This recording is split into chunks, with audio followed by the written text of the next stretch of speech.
Y me gustaría empezar haciendo una pequeña recapitulación de lo que hemos visto de la conversación de la mujer samaritana con Jesús hasta este punto. ¿Sí? Entonces, si me acompañas ahí a Juan 4.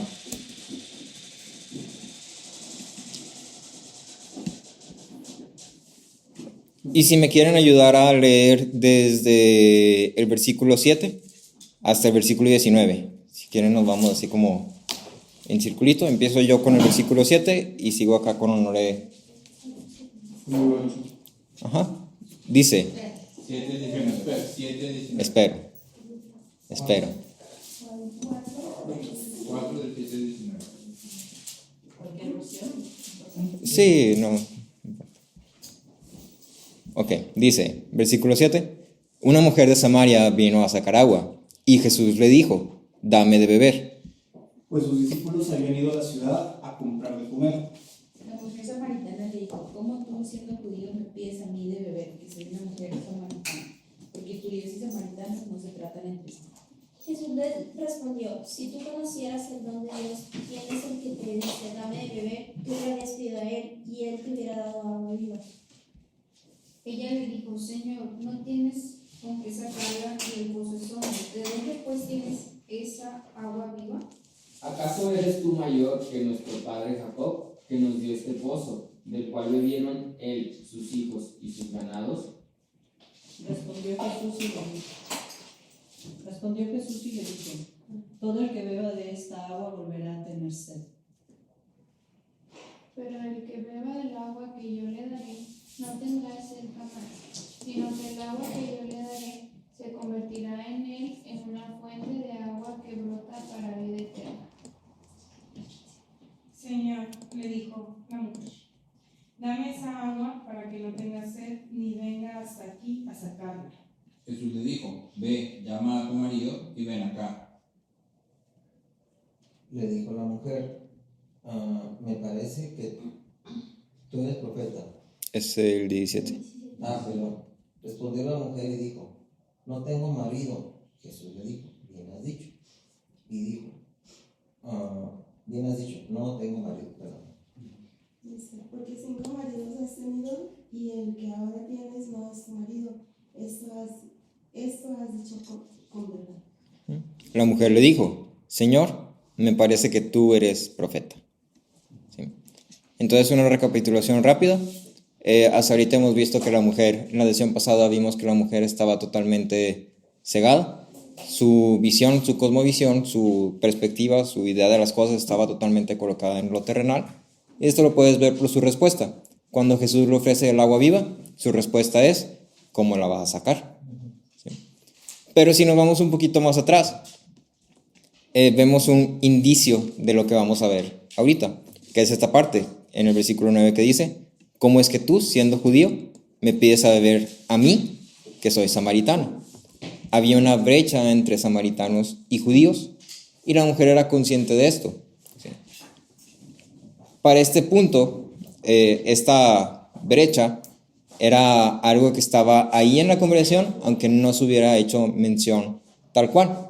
Y era algo que la mujer quería usar a su favor. Entonces, si vamos a la porción que vamos a leer hoy, que es del 19 al 22, dice, Señor, me parece que tú eres profeta. Nuestros padres adoraron en este monte, y ustedes dicen que en Jerusalén está el lugar donde se debe adorar. Jesús le dijo, mujer, cree lo que te digo. La hora viene cuando ni en este monte ni en Jerusalén adorarán ustedes al Padre. Ustedes adoran lo que no conocen. Nosotros adoramos lo que conocemos, porque la salvación viene de los judíos. Y entonces en esta porción otra vez entra en juego esta parte de samaritanos y judíos, ¿no? Empieza a haber una distinción. Y algo que quiero que notes es que había en la mujer un cierto grado de religiosidad. Desde el momento que ella dice, yo soy samaritana, tú eres judío, no deberíamos hablar, ya hay un cierto indicio de religiosidad. La respuesta de la mujer que dice, ¿acaso eres tú mayor que nuestro padre Jacob? Es un indicio de religiosidad. ¿Sí? Está comparando a un hombre con sus padres.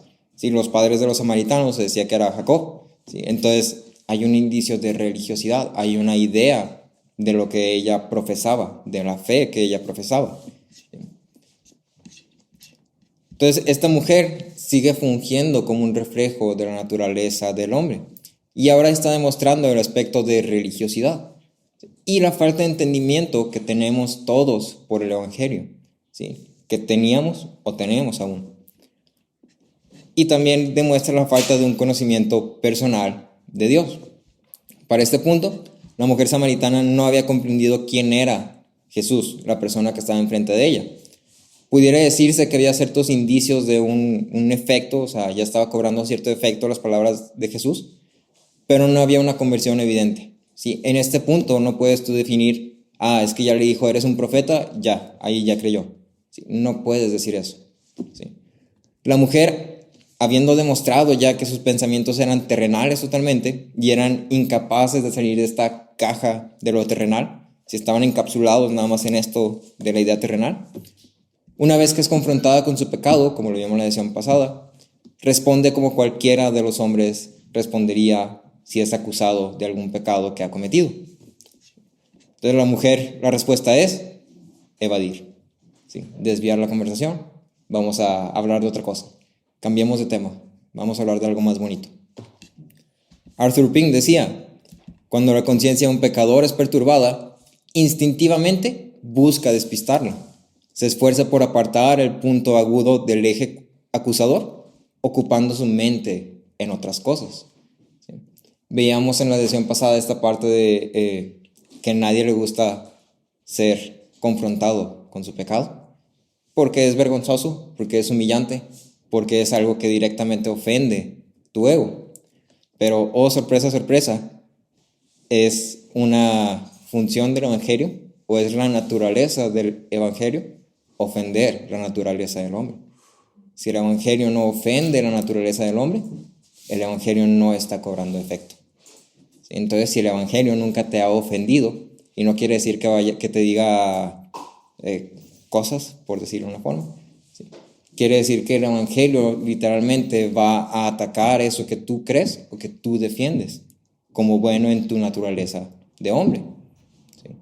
Si tú dices, esto es injusto, esto no es justo, esto sí es justo, o es que a mí no me hacen justicia, el Evangelio te va a decir, misericordia, gracia, sufre el agravio. Y eso es ofensivo para nuestra naturaleza del hombre. ¿Sí? Entonces, la naturaleza del Evangelio, ofender la naturaleza del hombre.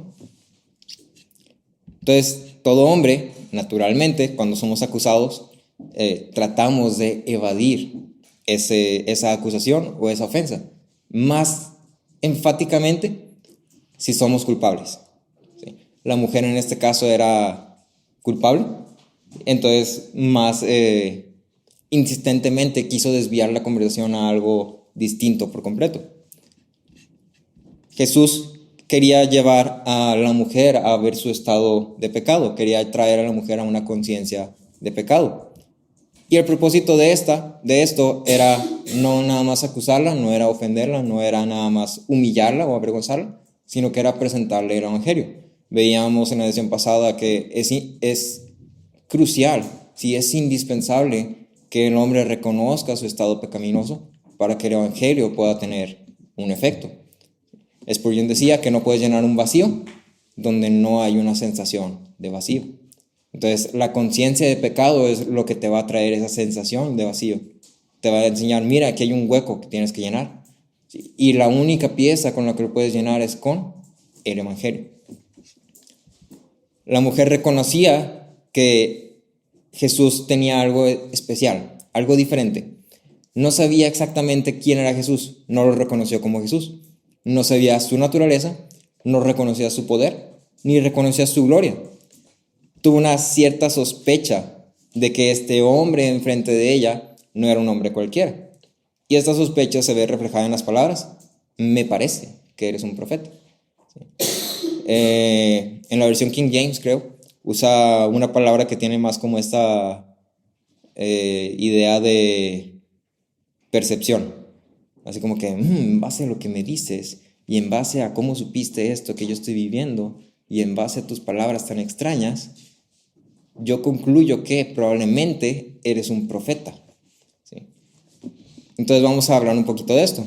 A cierto grado, la sospecha de la mujer estaba en lo correcto, porque sí, Jesús no era un hombre común y corriente, pero estaba también totalmente errada en su idea de quién era Jesús.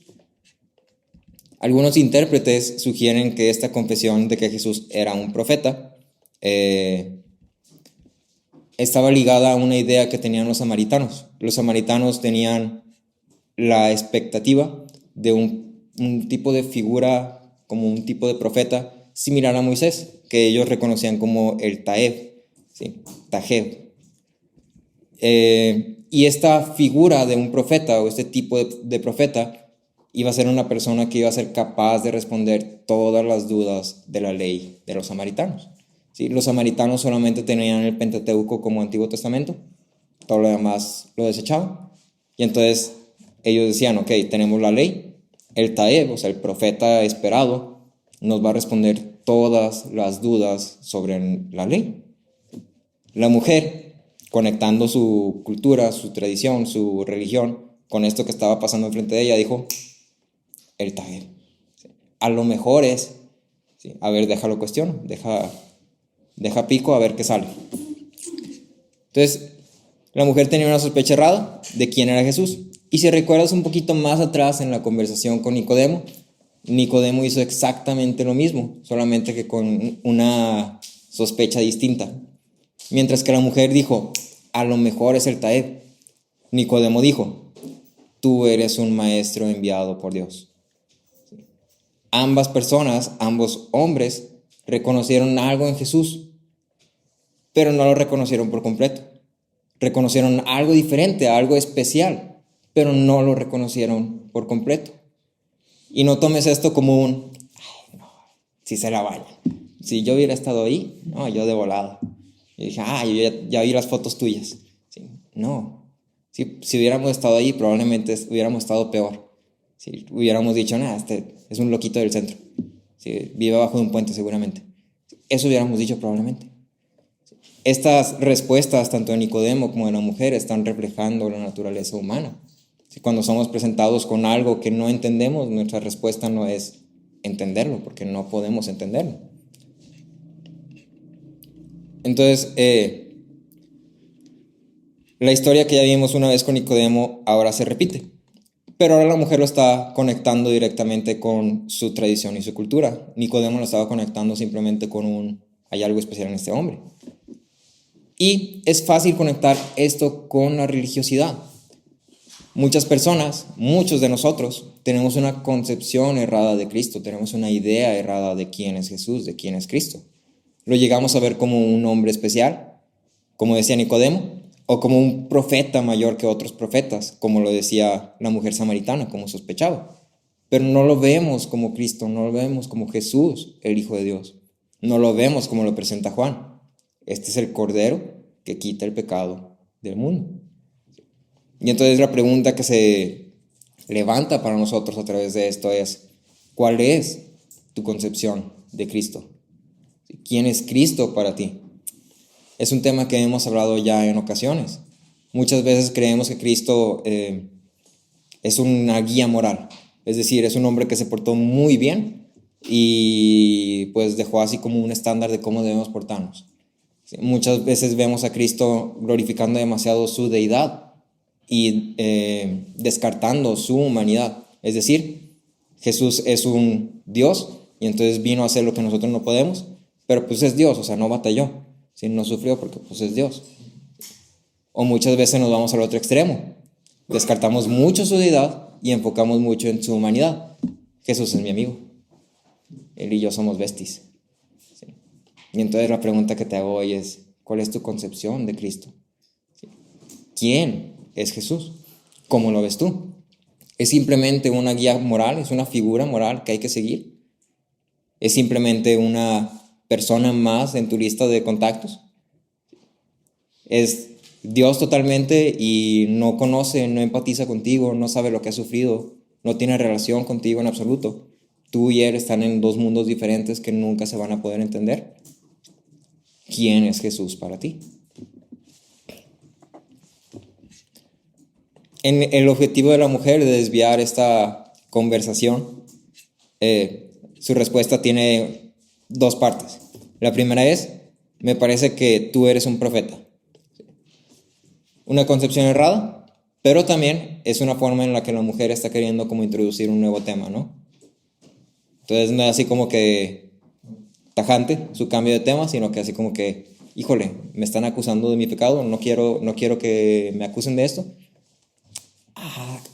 ¿Sabes por qué sabes eso? Porque eres profeta. ¿Sí? Entonces trato de hacer como, conecto los puntos para ir desviando el tema. ¿Y luego a qué tema lo desvía? A un tema de religión. Versículo 20 dice, nuestros padres adoraron en este monte, y ustedes dicen que en Jerusalén está el lugar donde se debe adorar. ¿Sí? Y entonces introduce esta controversia de ya mucho tiempo entre samaritanos y judíos. Esto demuestra la poca disposición de la mujer de reconocer su pecado. La forma en la que trata de evadir el tema es haciendo esta pregunta de un debate controversial. El tema es, ¿dónde se debe adorar? Tanto los judíos como los samaritanos reconocían que Dios había ordenado a sus antepasados buscar el lugar que el Señor Dios elegiría entre todas las tribus para morar, para poner su nombre ahí. Los judíos concluyeron que Jerusalén era el lugar donde Dios iba a habitar. Los samaritanos decían que era el monte Gerizim. ¿Sí? Entonces había dos lugares diferentes. ¿Sí? Los judíos decían que acá, los samaritanos decían que acá. Y ese era un conflicto constante. ¿Dónde vamos a adorar a Dios? La mujer posiblemente tenía dos intenciones. Por un lado, como ya dijimos, buscaba evitar hablar de su vida. Sí, buscaba evitar hablar de este tema tan incómodo para ella.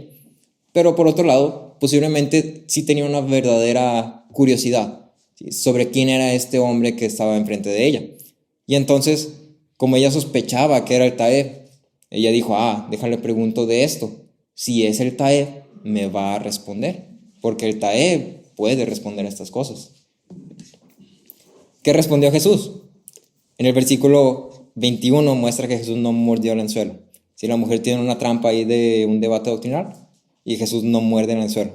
Su respuesta, nuevamente, reenfoca la conversación a lo que verdaderamente era importante. No se trataba del dónde, se trataba de el cómo, ¿sí?, la naturaleza de la adoración. En muchas ocasiones, esta misma trampa doctrinal, vamos a ponerle, es extendida hacia nosotros. Cuando llegamos a presentar el Evangelio a una persona o a varias personas, en lugar de dar énfasis y de enfocarnos en lo que realmente importa, comenzamos a desviarnos por temas doctrinales que sí tienen su valor e importancia. Y no son cosas que deben ser descuidadas, pero no son primordiales. Jesús conocía que la mujer tenía una necesidad, y la necesidad no era saber dónde debía adorar. De hecho, el saber dónde debía adorar era irrelevante. La necesidad de la mujer yacía en su condición de pecado. Y esto es lo mismo que nosotros debemos de reconocer al momento de presentar el Evangelio. No se trata de argumentar sobre doctrinas, no se trata de ganar debates, no se trata de tener la razón, no se trata de probar quién es el más inteligente o qué doctrina es la más alineada. No se trata de eso. Eso es a grandes rasgos irrelevantes. ¿Sí? No se trata de defender el calvinismo, ni de criticar el arminianismo. No se trata de decir los reformados, somos los mejores, y todos los demás, ¿sí? No se trata de eso. ¿Sí? De hecho, no deberías decir eso, no puedes decir eso. Entonces, no se trata de tachar ciertas prácticas litúrgicas, no porque alguien, no, es que ellos leen el credo. Ellos seguramente no son cristianos, son así como una secta medio religiosa, así medio extraña, ¿sí? No, nosotros sí somos bien santos porque siempre al final pasamos todos al frente y adoramos todos juntos como iglesia bien bonitos. No se trata de eso. A la luz de todo, realmente eso es irrelevante hasta cierto punto. El Evangelio solamente es presentado cuando se predica a Cristo. Y en el momento que queremos predicar el Evangelio, lo que tenemos que predicar no son doctrinas, no es liturgia, no son denominaciones, no es historia ni siquiera, ¿sí? Es a Cristo. es, somos pecadores, necesitamos salvación. Cristo trae salvación. Eso es lo que debe ser predicado. Y me gustaría que te pintara esta imagen, ¿no? Considera lo siguiente. Imagina que en el momento cuando Jesús estaba en la cruz, no sé si recuerdas que fue crucificado junto a 2 ladrones, e imagina que cuando el ladrón le dice, acuérdate de mí cuando vengas en tu reino, la respuesta de Jesús fuera, sí, pero ¿qué opinas del bautismo? ¿Qué opinas del bautismo? O sea, ¿debería ser así inmersión o rociado o de niños o ya cuando crees? ¿Una vez o dependiendo de la iglesia? O imagínate que le diga, sí, pero a ver, en 10 palabras, ¿cómo es la Trinidad? ¿Cómo definirías tú la Trinidad? Qué ridículo. Entonces, no se trata de doctrinas. Entonces, como lo veíamos con Nicodemo y como lo vemos ahora con esta mujer samaritana, lo primordial, la necesidad, el requisito es creer en Cristo. Las doctrinas pueden esperar para después. Las doctrinas deben esperar para después. Y de esto me gusta lo que dice Arthur Pink, que decía, por importante que sea esta pregunta, la de ¿dónde debo adorar?, no es una para ser discutida por un pecador convicto. Y creo que esta es la clave. No es una para ser discutida por un pecador convicto. ¿Debe ser discutida? Tal vez. Sí, tal vez es algo que vale la pena discutir, que vale la pena debatir, pero no por un pecador convicto. Sí. ¿Qué alivio podría darle los lugares de culto a su corazón agobiado y a su conciencia culpable? ¿Podría encontrar salvación en Gerizim? No estaba claro que ella necesitaba la salvación antes de poder adorar en cualquier lugar. Y entonces conecta los puntos. ¿De qué te sirve a ti saber cuál es la doctrina correcta, cuál es la denominación correcta, si lo que necesitas no es una denominación correcta, necesitas salvación? No porque vayas a la denominación correcta, eres salvo. Cuando predicamos el Evangelio, cuando lo prediquemos, sea a través de una exposición verso a verso, o por medio de una plática, o por medio de nuestros actos, como lo quieras ver, cuidemos mucho de no perder el enfoque. Las doctrinas solo encuentran valor a la luz de Cristo. No debemos de omitir los pasos fundamentales del Evangelio. Y cito a Arthur Pink otra vez, que decía, Cristo continuaba presionando sobre esta mujer el hecho de que ella era una pecadora, y por lo tanto, era inútil ocupar su mente con preguntas sobre lugares de adoración. Lo que necesitaba era la salvación, y esta salvación solo podía obtenerse a través del conocimiento de Dios revelado como Padre en el rostro de Jesucristo. Si estamos predicando doctrinas antes que predicar a Cristo, estamos cometiendo un error muy grave. Si estamos en la iglesia practicando doctrinas sin conocer a Cristo, estamos en un peligro muy grave. Las doctrinas, las obras en general, sin nuestras prácticas, ya sea en la iglesia, en liturgia, en nuestras vidas, si no tienen la fe que salva, son consideradas como pecaminosas. Y esas son las palabras de Pablo. Cualquier acto, aunque sea moralmente bueno, incluso si es un acto que la ley te pide que hagas, si no tienes la fe que salva, si no tienes el propósito correcto, si no tienes la motivación correcta de hacerlos, es considerado pecaminoso. Sí, porque lo estás haciendo en tu naturaleza de hombre. Entonces, de nada te sirve.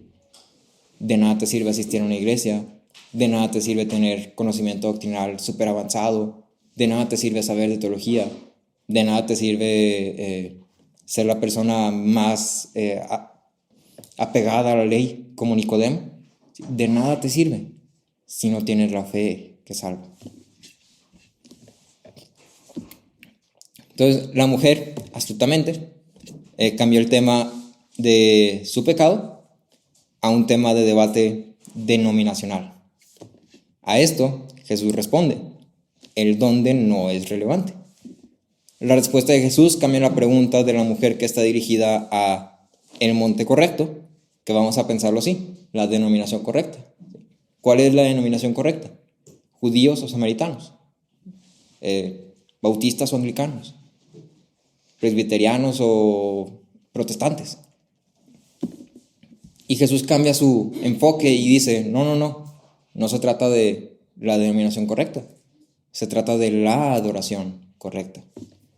Entonces, ciertamente el enfoque de Jesús no se perdió y no estaba desviándose. Su propósito, desde el inicio de la conversación, era traer a la mujer a creer en Cristo. Y entonces la respuesta de Jesús lleva a la mujer no a una denominación correcta, no le dice, ¿sabes qué? No, vete ahí en la esquina, o sea, te vas ahí y luego en contraesquina con el Oxxo que está ahí, hay una iglesia, esa está bien. ¿Sí? Todas las demás, no. La respuesta de Jesús lleva a la mujer a la realidad que se avecinaba, que era la hora viene, ¿sí? La hora se acerca.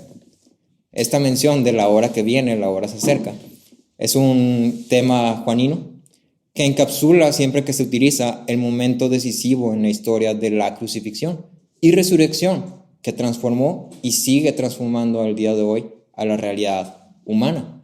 La adoración ahora ya no iba a ser en templos, la adoración ya no iba a ser en espacios de 4 muros, ¿sí? No se trataba de los montes, no se trataba de el dónde, de hecho. La adoración ahora era por medio del nuevo templo, que es Cristo. ¿Sí?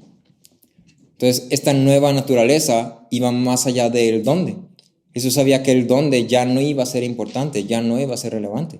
El templo terrenal de 4 muros iba a ser reemplazado por el nuevo templo, que era Jesús mismo. Cyril Hawking decía, solo el Hijo conoce al Padre, y al revelarlo a todos sin distinción, abre una nueva igualdad e inmediatez de acceso al Padre. La nueva esfera de adoración no es un templo tangible en la tierra, sino el real, el verdadero tabernáculo en el cielo. ¿Sí? La otra parte de la respuesta de Jesús, porque por un lado apunta a esta mujer a una nueva realidad, ¿no? Ya no se trata del dónde, no se trata de los templos, no se trata de la denominación. Ahora se trata de la religión sin entendimiento. ¿Sí? Esta otra parte de Jesús abarca el objeto de adoración de los samaritanos. Cuando dice con palabras muy tajantes, no conocen, significa que los samaritanos han perdido completamente la verdad sobre lo que constituye la verdadera adoración. Los samaritanos no conocían lo que adoraban debido a que su Biblia estaba compuesta solamente del Pentateuco. Se estaban comiendo una gran parte de quién es Dios. No tenían su historia completa. No tenían el carácter revelado de Dios a través de sus obras en toda la historia. Entonces, tomando este mismo principio y trayéndolo al presente, nosotros no contamos nada más con una parte de la Biblia, pero en muchas ocasiones sí contamos solamente con una parte nada más de la Biblia. ¿Por qué crees que sea eso? ¿Porque no tiene la disponibilidad de la Biblia completa? Porque no somos responsables, ¿sí? Porque no somos disciplinados, porque no somos dedicados. Dios ha revelado quién es Él al grado que Él va a revelar quién es Él a nosotros hoy por hoy. Y está ahí, ¿sí? Está ahí, literalmente lo tienes a la mano. Lo puedes conseguir fácilmente, pero somos tan irreverentes que decimos, o sea, sí, pero de rato. Ahorita primero tengo que hacer todas estas cosas y luego ya. Sí, o sea, sí voy a leer, pero es que me merezco un descanso antes y luego ya. Dios no se va a ir a ningún lado, ¿verdad? Él es eterno.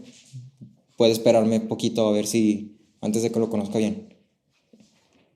Entonces, somos tan indisciplinados, somos tan faltos de hacernos el hábito de leer, de darnos la dedicación de conocer a Dios.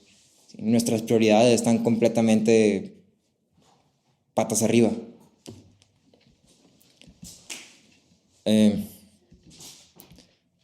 Entonces, esto no nos hace tan diferentes de esta mujer samaritana o que incluso que todos los samaritanos. La gran diferencia es que en nuestro caso la responsabilidad yace totalmente en nosotros, no en nuestra cultura o en nuestra nacionalidad. La mujer tal vez pudo haber dicho la excusa, bueno, es que yo nada más tengo el Pentateuco. O sea, no tengo el resto de la Biblia como para estudiarla. Si a lo mejor se sabía el Pentateuco y ya. Pero tú y yo tenemos toda la Biblia y aún así no la valoramos. Y el punto de Jesús era este: no es posible adorar a Dios sin conocerlo. La adoración sin entendimiento de Dios y su actuar en la historia obra en un vacío, es decir, es inútil. Jesús dijo que la adoración samaritana era falta de conocimiento, y ese es el aspecto crítico relativo de la adoración genuina. Sin conocimiento de quién es Dios, no puedes adorar a Dios. Si queremos adorar a Dios verdaderamente, es indispensable que lo conozcamos. Es imposible adorar a un Dios que no conocemos.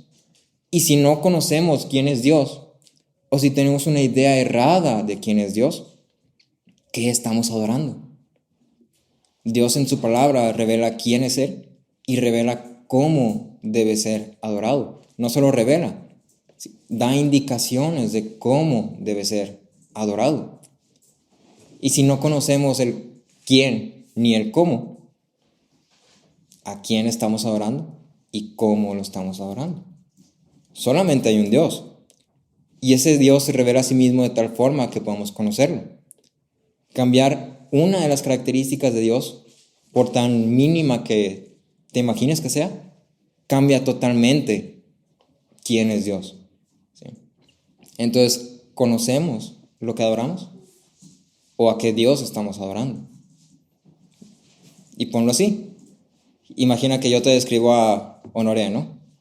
No, sí, un chavo de la iglesia, pelo chino, así como cafecito, ojos grandes, usa lentes, así con barbita, mide 1.60.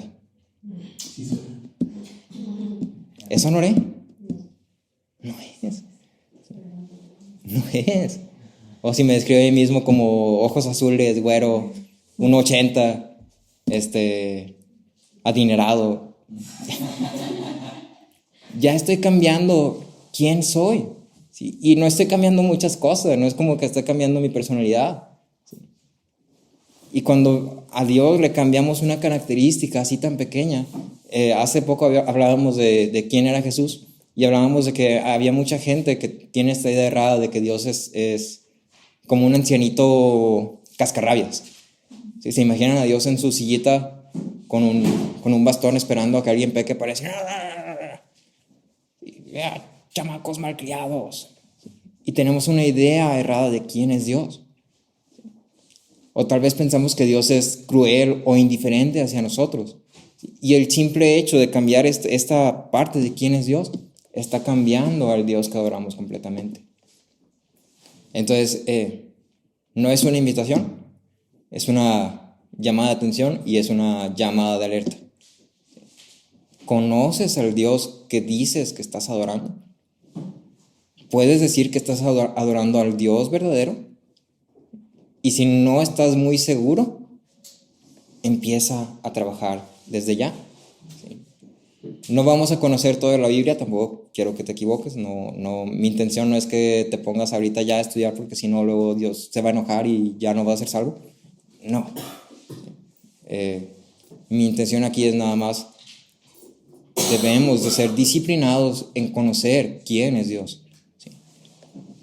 Tenemos a la iglesia, que gracias a Dios, Él nos ha provisto de una iglesia que nos puede ir llevando a través de toda la historia de la iglesia, a través de toda la palabra, de tal forma que no erremos en quién es Dios.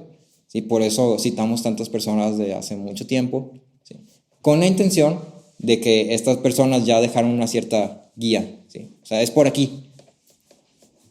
Ya no hay tanto peligro, pero seguimos teniendo una responsabilidad cada uno de nosotros, para con nosotros mismos, para con Dios y para con la iglesia. Y es una responsabilidad que debemos de hacernos responsables de, ¿sí? Por último, me gusta esta parte del versículo 22 también que Jesús responde a la mujer.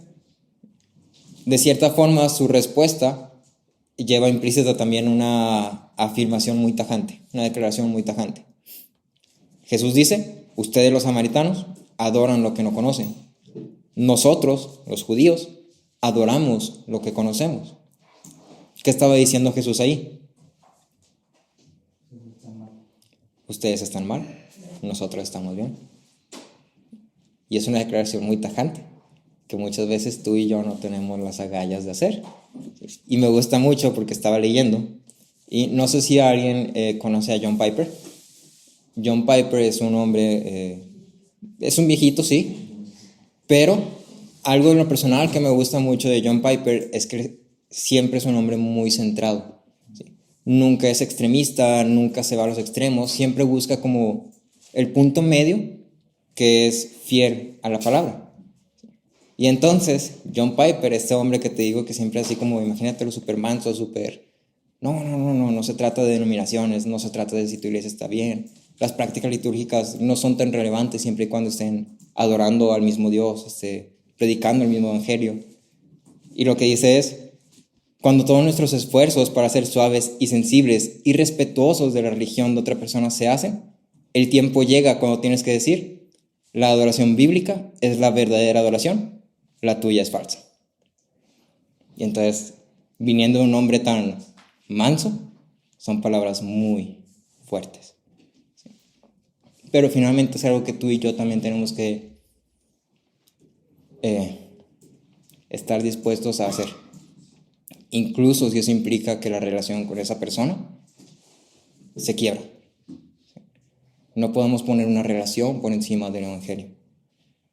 Y son palabras duras, porque aquí estamos hablando de religión, pero no solamente hablamos de religión en realidad. Hablamos de todas las filosofías que hay hoy en día de los hombres. Las personas que practican o predican otras filosofías. Sí, por ejemplo, hoy en día es muy común que te encuentres con el estoicismo, que no reconocen como estoicismo. Es decir, no saben qué es estoicismo, pero lo practican. El estoicismo básicamente te dice, las emociones son malas, deshazte de ellas, ten dominio total de ti mismo, tú, hombre, puedes. Y eso es algo que puedes encontrar muy comúnmente hoy por hoy. Cuando vas a la Biblia te dice, Dios te dio las emociones y son buenas, porque Dios también tiene emociones.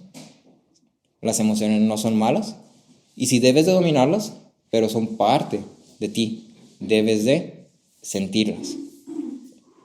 Y entonces, ¿qué está pasando? El evangelio está ofendiendo eso. Y hay ocasiones donde tenemos que, así como dice John Piper, la religión bíblica es la verdadera, la tuya es falsa. Entonces es algo fuerte, pero es algo verdadero. Por último, sin entrar mucho en este tema, porque justamente de eso estamos hablando con el pastor Aaron hace poquito, Jesús hace una declaración aquí, que es la salvación viene de los judíos.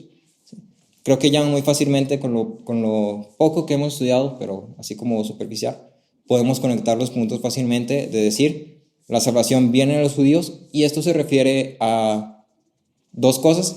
La primera es, físicamente, la salvación venía a los judíos. ¿Quién es la salvación? Cristo. Y Cristo era judío, sí, era de descendencia judía. Y la otra cosa que decía es que la salvación se iba a extender de los judíos hacia las demás naciones. Entonces la salvación se origina en los judíos, ¿sí? Viene de los judíos y se extiende a las otras personas. ¿Sí? Y Jesús ya está apuntando a esto, ya tiene una perspectiva escatológica de lo que está por venir. Y está como poco a poco diciéndole a la mujer. ¿Sí? Pero el punto o la afirmación que hace Jesús aquí es para otra vez como reenfatizar su idea. Ustedes están mal, nosotros estamos bien. La salvación está en nuestra adoración, no en la suya.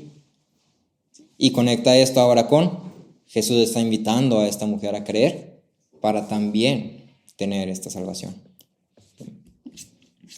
Entonces, ¿a qué nos llama esto? Cuando prediquemos el Evangelio, hay cosas que son primordiales de predicar, hay cosas que son necesarias de afirmar y de desechar por completo. ¿Sí? No podemos estar bailando en una línea en medio.